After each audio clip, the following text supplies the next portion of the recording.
Okay, in this course, I'm going to tell you why the 60/40 portfolio is dead and why it's a great opportunity for life insurance and annuities.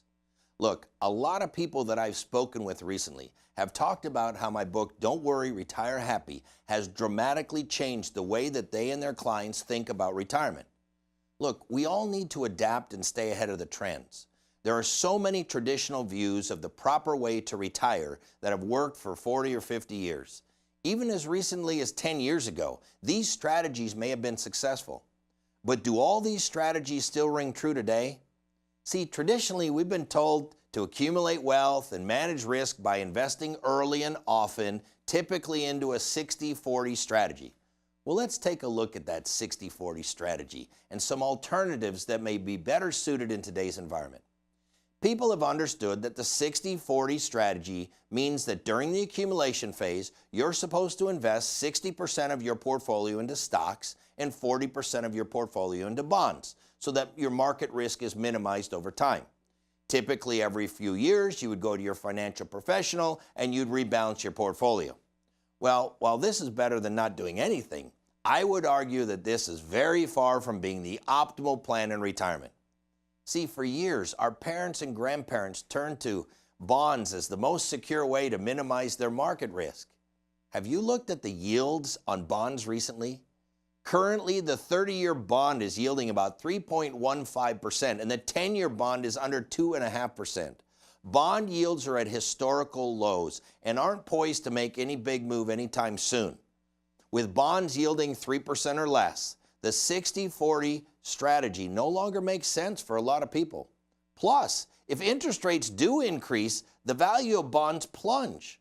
So look, there's very little upside at 2 to 3%, and there's a huge downside potential of 50% or more.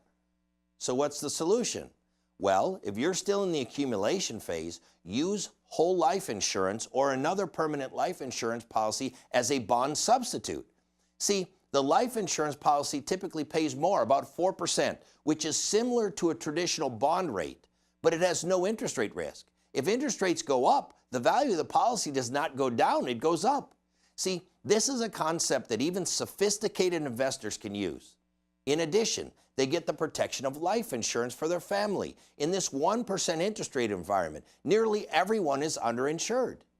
For younger generations, it's vital to change the generic perception of whole life insurance now so that they're protected during their retirement. Once you understand the benefits as a bond substitute, the value of protection, and the cash value benefits, then whole life can be an optimal solution.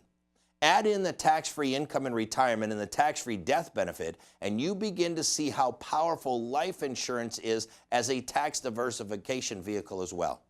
Again, something that makes sense to even sophisticated investors. Now, if you're in the distribution phase, simply replace the bonds with guaranteed lifetime income. You get the security of a AAA rated bond, but the yield of a CCC bond with zero standard deviation.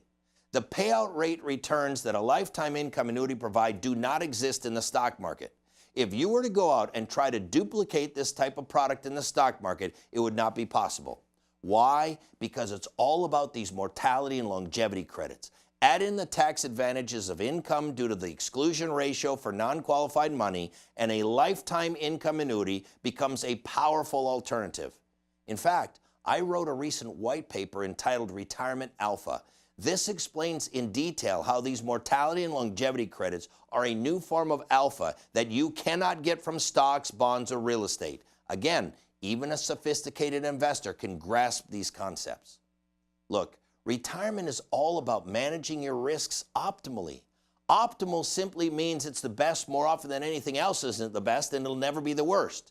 See, the definition of insanity is trying to do the same thing over and over expecting a different result. What are you doing differently to produce different and positive results?